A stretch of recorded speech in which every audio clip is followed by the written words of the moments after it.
காலத்தில் இருந்து முதலாளிகளுக்கு இருந்த தண்டனை இன்றைக்கு இந்த சட்டத்தில் இல்லை. ஆனா தொழிலாளிக்கு அவர் சொன்ன மாதிரி ஸ்ட்ரைக் பண்ணிட்டான்னா ஸ்ட்ரைக் பண்ணினவனுக்கு சிறை தண்டனை, ஸ்ட்ரைக் பண்ணுன்னு சொன்னவனுக்கு சிறை தண்டனை, ஸ்ட்ரைக் பண்றவனுக்கு ஆதரவாக நிதி கொடுத்தவன் நோட்டீஸ் கொடுத்தவனுக்கு சிறை தண்டனை, எல்லாத்துக்கும் சிறை தண்டனை. ஆனா முதலாளி தப்பே பண்ணாலும் சிறை தண்டனை. அவன் ஏற்கனவே குரங்கு, இப்ப இவன் கல்லு எல்லாம் கூட்டி ஒரு 2 கேளு பிடிக்கிச்சு. அந்த குரங்கு என்ன பண்ணான்? இந்த குரங்கு கல்லு ஊற்றி விட்டுதான் இந்த மோடி என்ன வேணாலும் பண்ணலாம், எப்படி வேணாலும் பண்ணலாம் அப்படிங்கிற முறையில இந்த சட்டத்தில் அந்த திருத்தம் செய்கிறார். அது லேபர் கோர்ட்டே இருக்காது,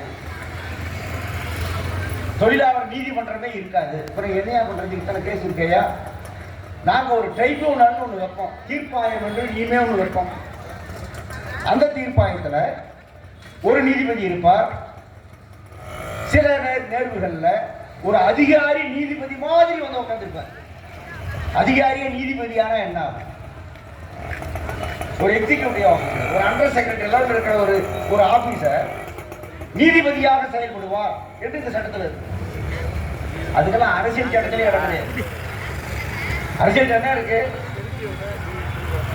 நாடாளுமன்றம், அதாவது இது அடுத்தது வந்து எக்ஸிக்யூட்டிவ் நிர்வாகம். இந்த இந்த இந்த 2 போக நீதித்துறை, நிர்வாகத்துறை, சட்டமேற்றும் துறை. இந்த 3 தானே. இந்த 3 தனித்தனி ஒன்னால வைக்க முடியாது. அரசியல் சட்டத்துக்கு எதிராக பல ஏற்பாடு கொண்டு